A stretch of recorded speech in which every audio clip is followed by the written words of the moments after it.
Planning to travel to Siargao? Watch this video until the end. Hi everyone, I'm Nikki and I've been to Siargao 4 times and I share travel tips to make your travel easier. Upon arrival to Siargao, we rented a car so we could start our land tour right away. Our first stop is the Little Hawaii, the secret mountain view land. Pak! Ang ganda, diba? Parang yung kay Moana. So, itong part na to free lang, pero pag umakyat ka na, may bayad 50 pesos. Medyo mahirap lang umakyat, pero very worth it yung view. O, diba? Ang ganda. Actually, ito yung reason bakit kami nag-rent ng car. Kasi usually yung mga tours, hindi nila ino-offer yung Little Hawaii and we really wanted to visit it.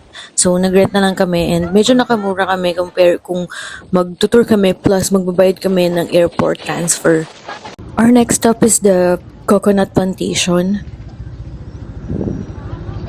Tapos, dumiretso na kami sa Maasin River. Pwede kang mag-dive dyan. Pwede ka ring sumakay ng boat to watch the fireflies.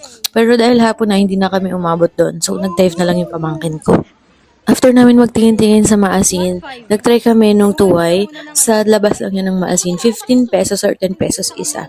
So, sabi nila, kailangan mo munang hugasan yung tuway ng vinegar, tapos lagyan mo ulit ng vinegar and salt, saka mo kainin. Raw siya, so kung medyo sensitive yung tummy mo, don't try. Pero masarap. Masarap siya, nagustuhan ko. Tapos, dumiretso na kami sa Katang ng bridge para doon na sana kami mag-dinner with the sunset view. Pero wala kami nagustuhang food eh. So, dumiretso na lang kami muna sa hotel para mag-check-in.